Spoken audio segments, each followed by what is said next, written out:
اعوذ باللہ من الشیطان الرجیم، بسم اللہ الرحمن الرحیم۔ سورہ الملک کی آیہ نمبر 6 سے آیہ نمبر 13 تک انشاءاللہ آج ہم پڑھیں گے اور اس کی تفسیر پہ غور کریں گے۔ آیہ نمبر 6، بسم اللہ الرحمن الرحیم۔ وَلِلَّذِينَ كَفَرُوا بِرَبِّهِمْ عَذَابُ جَهَنَّمَ وَبِئْسَ الْمَصِيرُ۔ جن لوگوں نے اپنے رب سے کفر کیا ہے ان کے لیے جہنم کا عذاب ہے اور وہ بہت ہی برا ٹھکانہ ہے۔ اس آیت میں اللہ تعالیٰ نے ایک پورا فلسفہ بیان کر دیا اسلام کا۔ وہ فلسفہ یہ ہے کہ جہنم کو کہا گیا کہ وہ ایک ٹھکانہ ہے، اور ٹھکانے تک پہنچنے کے لیے کیا کرنا پڑتا ہے؟ سفر۔ تو اللہ تعالیٰ یہ فرما رہا ہے کہ جو آپ کی زندگی ہے، انسان کی جو زندگی ہے وہ ایک سفر ہے۔ اس سفر میں دو رستے ہیں، ایک وہ رستہ جو جاتا ہے جنت کی طرف، اور ایک وہ رستہ جو جاتا ہے جہنم کی طرف۔ دونوں رستے اللہ نے بنائے، دونوں تقدیریں اللہ نے بنائی، اور پھر فیصلہ کرنے کا حق دے دیا انسان کو کہ ان میں سے کوئی بھی ایک رستہ وہ اس میں سے اختیار کر لے۔ اور ایک اچھا ٹھکانہ ہے جنت، اور دوسرا ہے بہت ہی برا ٹھکانہ جس کا نام ہے جہنم۔ اور ان رستوں پہ جب ہم چل نکلتے ہیں، وہ رستہ جو جنت کو جاتا ہے اس کو ہم کہتے ہیں صراط مستقیم۔ ان دونوں رستوں کے درمیان جگہ جگہ اللہ تعالیٰ نے ایسے رستے بنائے ہیں جن میں سے آپ ایک صراط سے دوسرے صراط پہ جا سکتے ہیں۔ تو ہر جگہ گمراہی کے امکانات بھی ہیں اور ہدایت کے امکانات بھی ہیں۔ تو اس کا یہ مطلب نہیں کہ ایک شخص نے زندگی شروع کر دی صراط مستقیم پہ تو اب اس کی جنت گارنٹیڈ ہے، نہیں۔ رستے میں کئی جگہ وہ اپنا رستہ بدل سکتا ہے۔ دونوں رستوں کے درمیان بہت سی پگڈنڈیاں، سڑکیں ایسی ہیں جو ان کو ملاتی ہیں، اور اس کا مقصد کیا ہے کہ جو گمراہی کے رستے پہ چل رہا ہے اس کو ہدایت کا موقع ملتا رہے، اور جو ہدایت کے رستے پہ چل رہا ہے اس کو بھی اللہ تعالیٰ اختیار دیتا رہے کہ وہ جب چاہے ہدایت سے ہٹ کے گمراہی کی طرف چلا جائے، اس کی مرضی ہے۔ ٹھکانہ جو ہوگا وہ خود اپنا تلاش کرے گا۔ اور اس کی ایک مثال تو ہمیں حدیث سے بھی ملتی ہے کہ نبی پاک صلی اللہ علیہ وآلہ وسلم وہ ایک دن استراحت فرما رہے تھے، سو رہے تھے، تو وہ جب سویا کرتے تھے تو اپنے ہاتھ کو سر کے نیچے تکیے کے طور پہ رکھ دیا کرتے تھے، ایک کروٹ بدل کے، اور کبھی کبھی پتھر کو تکیے کے طور پہ استعمال کیا کرتے تھے۔ تو صحابہ اکرام رضی اللہ اجمعین آئے اور وہ کہنے لگے، یا رسول اللہ صلی اللہ علیہ وآلہ وسلم، ہم نے مکہ فتح کر لیا، اب آپ عرب کے بادشاہ ہیں۔ انہوں نے اپنے آپ کو کبھی بادشاہ نہیں کہا، اللہ کے رسول تھے اور یہی کہلواتے تھے، لیکن ان کے پاس وہ تمام اختیارات تھے جو ایک بادشاہ کے پاس ہوتے ہیں۔ تو صحابہ نے کہا کہ اب پورے عرب کی بادشاہی آپ کے پاس ہے، تو اجازت دیں ہم آپ کے لیے ایک بستر بنا دیں، تکیہ بنا دیں۔ تو نبی پاک صلی اللہ علیہ وسلم مسکرائے اور کہنے لگے کہ تم نہیں سمجھتے اس بات کو کہ یہ دنیا کی زندگی میرے لیے ایک سفر ہے، اور میں سستانے کے لیے جس طرح ایک درخت کے نیچے تھوڑی دیر کے لیے رکا ہوں اور پھر میں نے آگے چلے جانا ہے، تو اس میں مجھے ان سامان تعیش کی ضرورت نہیں ہے۔ اور کیا خوبصورت مثال دی، اگر میں اور آپ کہیں سفر پہ نکلتے ہیں، کہیں واک پہ جاتے ہیں، کسی پارک میں، جنگل میں، ہم کہتے ہیں آئی جی ہائیکنگ کرنے جاتے ہیں، اور وہاں ایک درخت کے نیچے بیٹھتے ہیں سستانے کے لیے، تو وہاں بیٹھ کے کیا ہم امیزون پہ آرڈر کریں گے کہ جی اس درخت کے نیچے ایک عدد میٹرس و تکیہ مہیا کر دیا جائے؟ ہم نہیں کریں گے۔ کیوں؟ کیونکہ ہمیں پتہ ہے کہ ہمارا ٹھکانہ کہیں اور ہے۔ ہمارا گھر جہاں وہ سب آسائشیں ہیں، بستر ہے، تکیہ ہے، کرسیاں ہیں، میزیں ہیں، وہ ہے، ہم نے وہاں تک پہنچنا ہے، اور ہم نے یہ صرف سفر کرنا ہے۔ ہم ایک واک پہ نکلے ہیں، ایک مقصد کے تحت نکلے ہیں یا بغیر مقصد کے نکلے ہیں، لیکن ٹھکانے پہ جا کے وہ سب چیزیں مہیا ہیں، تو رستے میں وہ چیزیں خرید کے رکھنے کی کیا ضرورت بنتی ہے؟ تو یہی وہ فلسفہ ہے جس کو اسلام اس آیت میں سمجھا رہا ہے۔ اور دوسری چیز جو اسلام بتا رہا ہے اور بہت اہم ہے اگر اس کو ہم سمجھ سکیں، وہ ہے لفظ جہنم۔ یہ لفظ عربی زبان کا لفظ نہیں ہے، یہ فارسی زبان کا لفظ ہے۔ اس سے مراد ہے کہ ایک ایسا گڑھا جہاں پہ بیکار چیزیں پھینکی جائیں، کچرا پھینکا جائے، تو کچرا پھینکنے کا گڑھا اس کو کہتے ہیں جہنم۔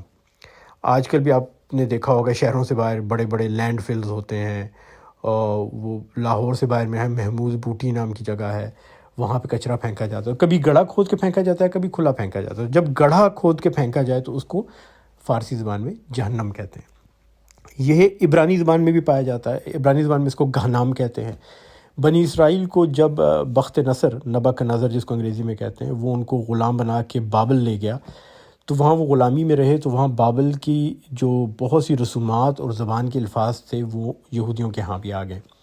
پھر ان کو سائرس اعظم نے آزاد کروایا، تو پھر ایرانیوں کی زبان اور ان کی رسومات بھی بہت زیادہ یہودیوں میں آ گئیں، اور یہ واپس فلسطین آئے، ان کو سارے اعظم نے اجازت دے دی واپس آنے کی. تو یہ لفظ جہنم بھی وہاں سے لے آئے، اور اس کو یہودی عبرانی زبان میں گہنام کے طور پہ استعمال کرتے ہیں. لیکن اللہ تعالیٰ نے آخر کیا وجہ ہے کہ عربی زبان کے سب الفاظ چھوڑ کے فارسی اور عبرانی زبان کا یہ لفظ جو ہے گہنام، جہنم، اس کو استعمال کیا؟ اور اس کے پیچھے ایک بہت خوبصورت فلسفہ ہے. آپ کیا چیز کچرے میں پھینکتے ہیں؟ وہی چیز جو کسی زمانے میں قابل استعمال تھی. یقین کریں، کچرے میں آپ جو بھی چیز پھینکنے جا رہے ہیں نا، وہ آپ نے یا تو اپنے ہاتھوں سے بنائی ہے بڑے شوق سے کسی زمانے میں، یا جا کے بہت پیسہ خرچ کر کے خرید کے لائیں، اور جب وہ بیکار ہو جاتی ہے، کسی کام کی نہیں رہتی، تو آپ اس کو کچرے میں پھینکتے ہیں. اگر وہ کارآمد رہے اور بیکار نہ ہو، اور وہ اپنے اصل حال میں رہے اور بگڑے نہ، تو وہ کیا بن جاتی ہے؟ وہ نوادرات میں شامل ہو جاتی ہے. وہ پھر آپ کہتے ہیں یہ میرے دادا ابو کے زمانے کی گھڑی ہے، دیکھیں ابھی تک چل رہی ہے، اور اس کو آپ بڑے سجا کے رکھتے ہیں، اس کی قیمت بڑھ جاتی ہے. آپ کے پاس کوئی پرانی گھڑی اگر پڑی ہے جو 100-200 سال پرانی ہے، 300 سال پرانی ہے، تو اس کی قیمت تو بیش بہا ہے آج. اور اگر وہی گھڑی خراب ہو گئی، زنگ لگ گیا، کام نہیں کر رہی، بدنما ہو گئی، آپ اس کو یا تو کوشش کرتے ہیں ٹھیک کرنے کی، مرمت کرنے کی، مرمت ہو جائے تو پھر بھی اس کی ویلیو اچھی خاصی ہوتی ہے. بالکل ویسی تو نہیں ہوتی جو کہ پرفیکٹ حالت میں چلنے والی کسی چیز کی ہو، لیکن پھر بھی اتنے قابل ہو جاتی ہے کہ اس کو یا سجایا جائے یا مزید بیچ دیا جائے، نوادرات کے ضمن میں کسی عجائب گھر کو تحفتاً دے دیا جائے. لیکن اگر وہ بالکل بیکار ہوگی، زنگ آلود ہوگی، خراب ہوگی، تو آپ کیا کریں گے؟ اس کو آپ اٹھا کے پھینک دیں گے. کہاں پھینکیں گے؟ کسی کچرے کے گڑھے میں، جس کو جہنم کہتے ہیں. تو اللہ تعالیٰ یہ کہہ رہا ہے قرآن میں کہ جو لوگ جہنم میں جا رہے ہیں نا، وہ کسی زمانے میں نے ان کو بڑا کارآمد بنایا تھا. لقد خلقنا الانسان فی احسن تقویم، سورہ 3 کی آیت ہے. ثم رددناہ اسفل سافلین، ان کو بنایا بہترین، اور وہ پھر بگڑ کے بدتر سے بدترین ہو کے رہ گئے. اور جو بگڑتے نہیں اور اپنی اصل تخلیق پہ قائم رہتے ہیں، ان کے لیے اللہ نے بنا دی ہے جنت، جہاں ان کو اس طرح رکھا جائے گا جیسے بہت قیمتی نوادرات کو رکھا جاتا ہے. اللہ تعالیٰ اپنی تمام مخلوقات کو بتائیں گے کہ یہ ہے میری تخلیق، دیکھو کتنی خوبصورت تخلیق میں نے بنائی تھی، اور یہ اسی طرح رہی. اور جو بگڑ گئے، اسفل سافلین ہو گئے، تو ان کا انجام وہی ہوگا جو میرے اور آپ کی زندگی میں ان چیزوں کا انجام ہوتا ہے جو بیکار ہو جاتی ہیں. اور آیت نمبر 7 میں اس کی مزید وضاحت بھی ہوتی ہے. اللہ تعالیٰ فرماتے ہیں اذا القوا فیہا سمعوا لہا شہیقا وہی تفور، جب وہ اس میں پھینکے جائیں گے تو اس کے دھاڑنے کی ہولناک آواز سنیں گے. اب یہاں لفظ یوز ہوا ہے القو، پھینکنا. جب آپ کی کوئی چیز بیکار ہو جاتی ہے نا، اور آپ اس کو کچرے میں ڈالنا چاہتے ہیں، تو آپ اس کو لے جا کے بڑے احترام عقیدت سے کچرے میں نہیں رکھتے. آپ اس کو کوئی لپاٹ کے کاغذ میں یا کپڑے میں اس کو احتیاط سے نہیں رکھتے. ہاں کوئی قیمتی چیز ہو تو اس کو لپیٹ کے کاغذ میں، کپڑے میں آپ احتیاط سے رکھتے ہیں گھر کے اندر. تو جو بیکار چیز ہو اس کو آپ کچرے میں یوں پھینک دیتے ہیں. تو اللہ تعالیٰ بھی یہ کہتا ہے اذا القوا فیہا، جب وہ اس میں پھینکے جائیں گے تو وہ کیا سنیں گے؟ سمعوا لہا شہیقا. شہیق کہتے ہیں گدھے کی آواز جب وہ سانس باہر نکال کے آواز لیتا ہے. تو ایسی ہولناک دھاڑنے کی آواز آئے گی جہنم میں سے جیسے ایک گدھے کی آواز آتی ہے، اور وہ جوش کھا رہی ہوگی. اگلی آیت میں اللہ تعالیٰ کہتے ہیں تکاد تمیز من الغیظ، وہ شدت غضب سے پھٹی جا رہی ہوگی. ایسی آواز آئے گی جیسے جہنم پھٹنے والی، جیسا آتش فشاں پھٹنے والا ہوتا ہے نا، ایسی آواز آ رہی ہوگی اس سے. اور پھر کیا ہوگا؟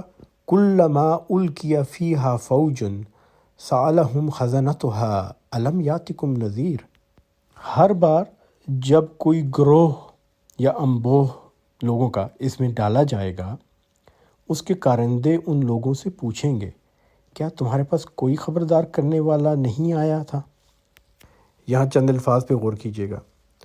کلما القیا، جب کوئی اس میں پھینکا جائے گا، فوجن لوگوں کا گروہ، فوج جس کو ہم اردو میں بھی فوج کہتے ہیں، تو لوگوں کے بڑے بڑے گروہ اس میں پھینکے جائیں گے.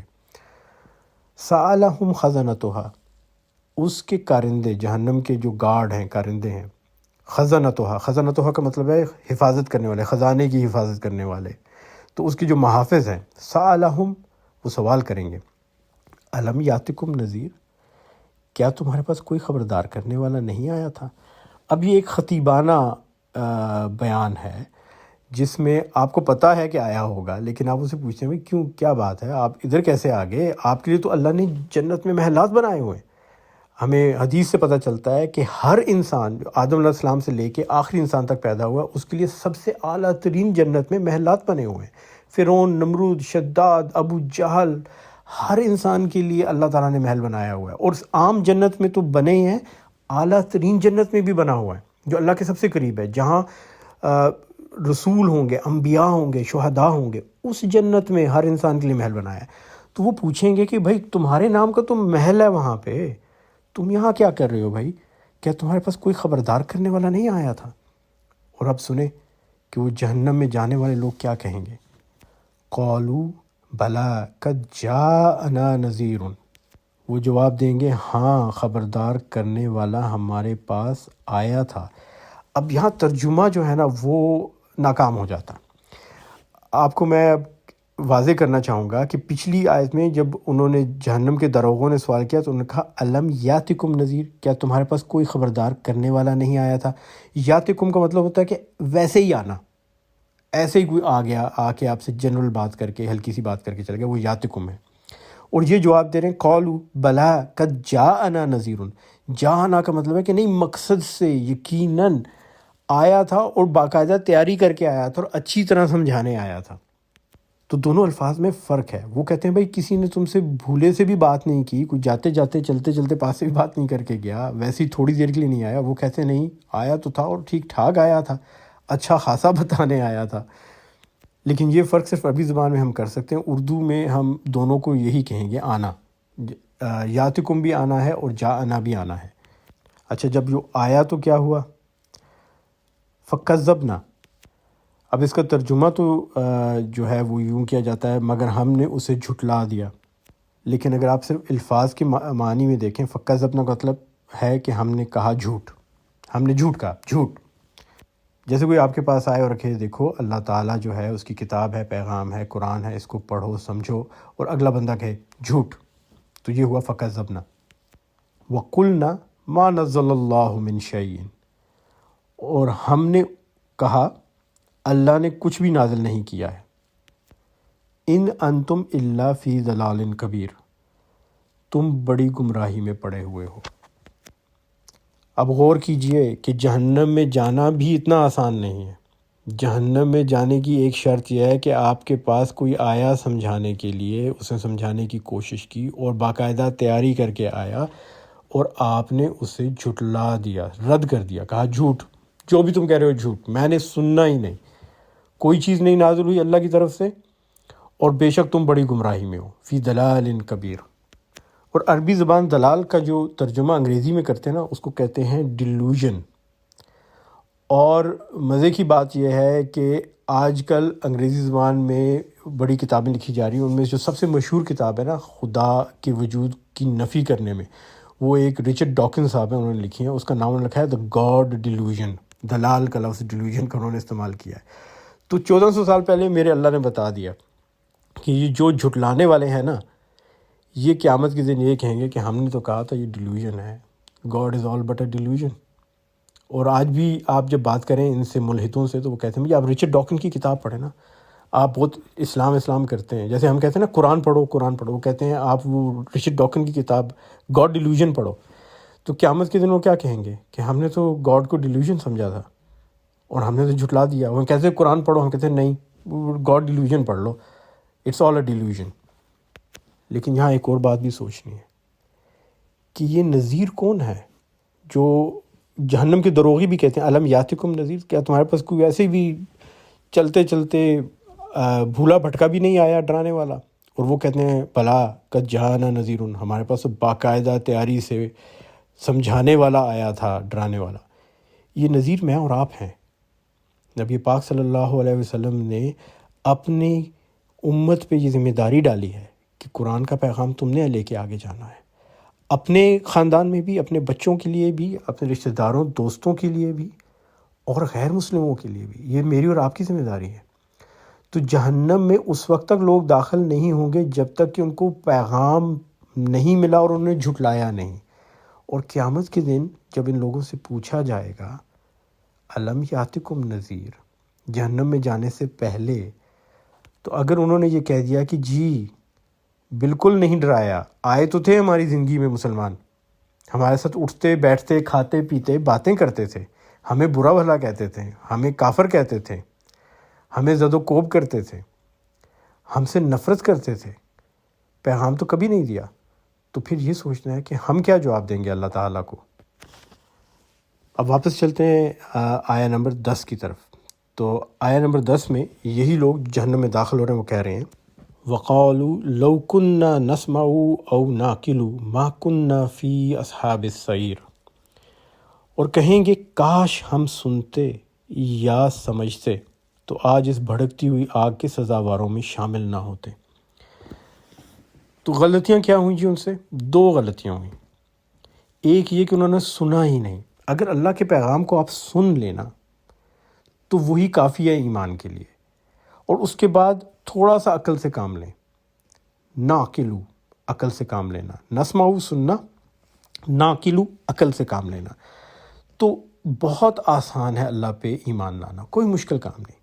آپ سورہ الملک کو ہی دیکھ لیں کہ اللہ تعالیٰ کہتا ہے میں نے کائنات بنائی، اس میں کوئی میں نے کمی نہیں رکھی، اور پھر میں نے آسمانوں کی تخلیق کی، وہاں پہ میں نے ستارے جو بنائے ہیں وہ سورج کی طرح صبح کی روشنی کرتے ہیں، اور ان آسمانوں کو میں نے محفوظ کر دیا، ان میں پورے ستاروں کو میں اٹھا کے پھینکتا ہوں ان شیاطین پہ جو پہلے آسمان سے دوسرے آسمان پہ جانا چاہتے ہیں۔ یہ آپ سن لیں، اللہ تعالیٰ نے بیان کیا۔ اب آپ عقل سے کام لیں کہ اچھا بھائی کیا ثبوت ہے اس کا؟ تو آپ کے اللہ نے آپ کو وہ سارے ہبل ٹیلیسکوپ اور ٹیکنالوجی دے دی جو ان سب چیزوں کو ثابت کر رہی ہے کہ آپ کے بڑے بڑے جو بلیک ہولز ہیں آسمانوں میں وہ گزرگاہیں ہیں، ایک یونیورس سے دوسری یونیورس کے لیے، ایک آسمان سے دوسرے آسمان کے لیے۔ جتنے بھی ستارے نظر آ رہے ہیں وہ سورج کی طرح کے ہیں، سورج بھی ایک ستارہ ہے، ان سے دن کی روشنی ہو رہی ہے، اور پورے کے پورے ستارے بلیک ہولز کے دہانوں پر سے اٹھا کے پھینکے جا رہے ہیں، وہ نظر آ رہے ہیں، وہ آپ کے ٹیلیسکوپ دیکھ رہے ہیں۔ تو کتنا مشکل کام ہوا؟ پہلی 5 آیتوں میں ہی سنیے اور سمجھیے اللہ پہ یقین پکا، اور جب اللہ پہ ایمان ہو گیا تو پھر باقی کام آسان ہو جائے گا۔ کیسے؟ اللہ تعالیٰ کہتا ہے میری طرف 1 قدم بڑھاؤ، میں تمہاری طرف 10 قدم چل کے آؤں گا، وہ فاصلوں کو 10 گنا کم کر دے گا۔ تو آپ نے ایک ایمان کیا تو اس نے باقی کام آپ کے لیے آسان کر دیے، اور جہنم میں جانے والے پچھتا رہے ہوں گے، کہیں گے کتنا آسان کام تھا، کاش ہم سنتے اور عقل سے کام لیتے تو آج اس بھڑکتی ہوئی آگ کے سزاواروں میں شامل نہ ہوتے۔ فَاعْتَرَفُوا بِذَنبِهِمْ فَسُحْقًا لِأَصْحَابِ السَّعِيرِ، اس طرح وہ اپنے قصور کا خود اعتراف کر لیں گے۔ یہاں پہ دیکھیے ذنب جو ہے نا، بذنبہم، وہ قصور یا گناہ ہے۔ ذنب سے مراد ہوتی ہے دم، جانور کی جیسے دم ہوتی ہے، تو انسان کے لیے دم کا ہونا ایک بہت ہی شرمندگی کا باعث ہے۔ تو اللہ تعالیٰ کہتا ہے کہ جو تم گناہ کرتے ہو نا، یہ اصل میں شرمندگی کا باعث ہے تمہارے لیے، جس طرح انسان کو دم لگا دیا ہے۔ آپ کو پتہ ہے بچپن میں شرارت کے طور پہ بچے ایک دوسرے کے پیچھے دم باندھ دیتے ہیں، پھر ہنستے ہیں کیونکہ وہ انسان نہیں لگتا اس کے پیچھے دم نکلی ہو۔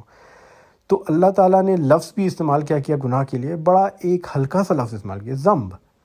گناہ ایسا ہے جیسے کوئی دم لگا دی جو اب فطرت کے خلاف غیر فطرتی چیز ہے، انسان کے ساتھ دم نہیں ہوتی۔ تو گناہ بھی انسان کے لیے اتنا ہی غیر فطرتی ہے جتنا کہ ایک دم کا ہونا، اور اللہ تعالیٰ فرماتا ہے فَاعْتَرَفُوا بِذَنبِهِمْ، انہوں نے اپنے اس گناہ کا، اس ذنب کا اعتراف کر دیا، لیکن بہت دیر ہو گئی۔ فَسُحْقًا لِأَصْحَابِ السَّعِيرِ، اس کا ترجمہ بہت طریقوں سے کیا گیا ہے، اور جو ہمارے جید علماء ہیں وہ تو کہتے ہیں لعنت ہے ان دوزخیوں پر، لیکن سحق کا مطلب عربی زبان میں دور ہونا۔ تو فَسُحْقًا لِأَصْحَابِ السَّعِيرِ کا مطلب ہے کہ بہت دور ہو گئے یہ دوزخی، کہ یہ جنت سے بہت دور چلے گئے۔ وہ جو رستہ انہوں نے اختیار کیا تھا نا، جو اللہ تعالیٰ نے بات کی تھی کہ سفر ہے اور اس کے 2 ٹھکانے ہیں، تو وہ اس رستے پہ بہت دور چلے گئے۔ اب تو وہ ٹھکانے پہ پہنچ گئے، اب ٹھکانے پہ پہنچنے کے بعد رستہ بدلنا بہت مشکل ہے۔ اب بہت دیر ہو گئی ان کے اس احساس کرنے کی بھی کہ وہ ایک غلطی کر بیٹھے، اور بہت معمولی سی محنت سے، سننے اور سمجھنے سے وہ ایمان میں داخل ہو سکتے تھے۔ تو چلیں اب ایمان والوں کی بات کرتے ہیں۔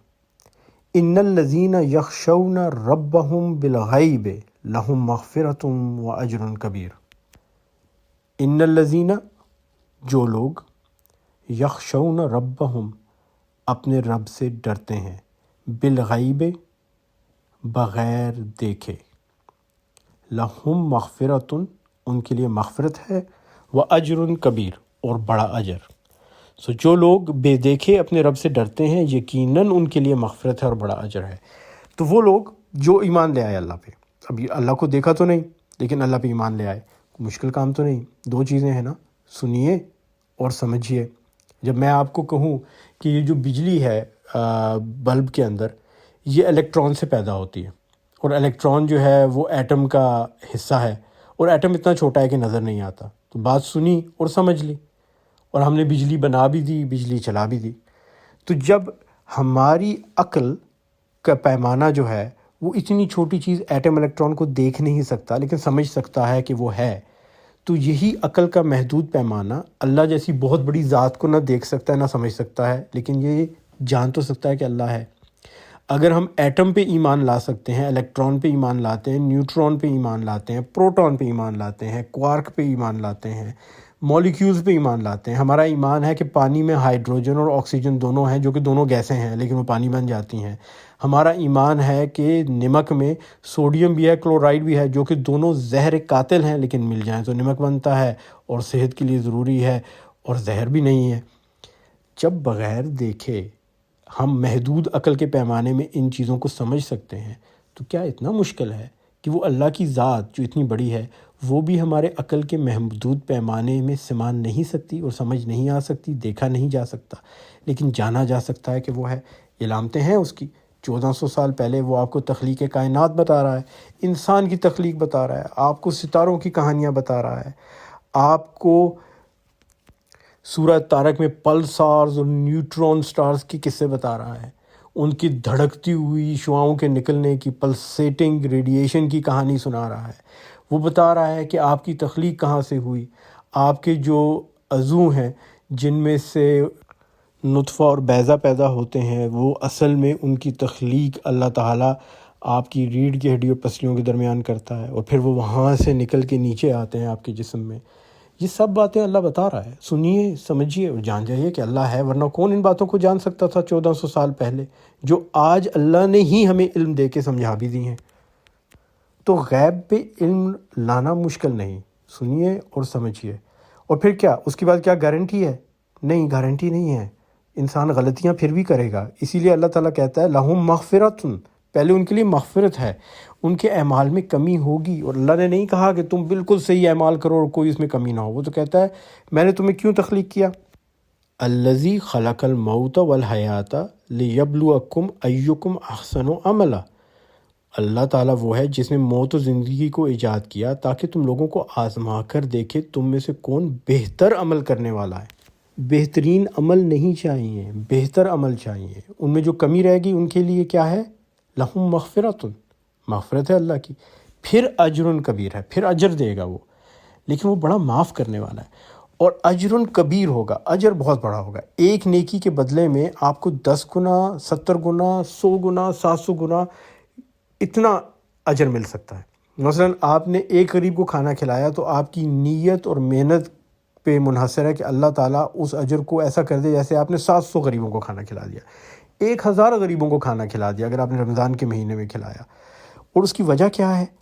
اللہ تعالیٰ بہت دینے والا ہے، لیکن جب وہ سزا دیتا ہے تو وہ کہتا ہے وہ میں بالکل حساب اور مقدار کے مطابق دوں گا، سزا نہ کم ہوگی نہ زیادہ ہوگی۔ اس کے لیے اللہ تعالیٰ فرماتا ہے وَآتَدْنَ لَهُمْ عَذَابُ السَّعِيرِ، وہ تو عدد کر کے گن کے قیمت کے مطابق سزا دی جائے گی، جو آپ نے کیا اس کی قیمت آپ کو ملے گی، اپنے اعمال کی قیمت چکانی پڑے گی، اس میں کوئی زیادتی نہیں اور کوئی کمی بھی نہیں، بالکل مقررہ سزا ملے گی۔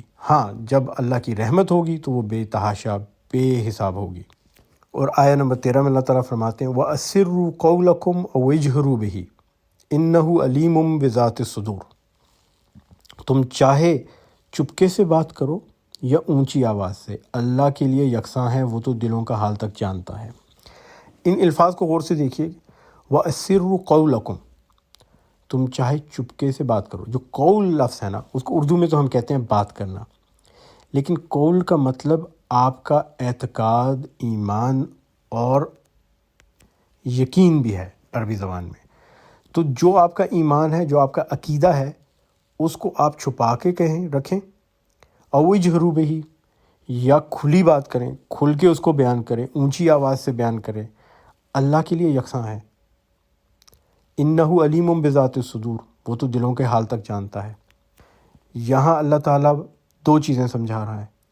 پہلی بات یہ کہ ایمان ضروری نہیں کہ سامنے نظر آئے۔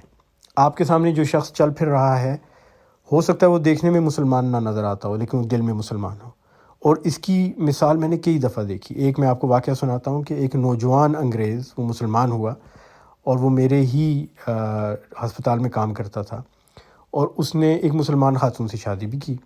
تو میں اس سے ملا، اس کی شادی پر بھی گیا، تو میں نے اس سے پوچھا اسلام کب قبول کیا؟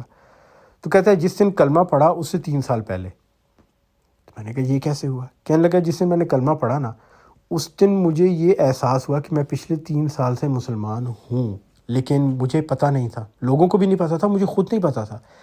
پچھلے 3 سال سے میرے دل میں یہ یقین تھا کہ ایک اللہ ہے، اور میں نے وہ تمام نیک اعمال کرنے شروع کر دیے تھے جو قرآن میں اللہ کہتا ہے کرو۔ شراب بھی اس نے چھوڑ دی، اس نے حرام کھانا بھی چھوڑ دیا، خود بخود، سوچے سمجھے بغیر۔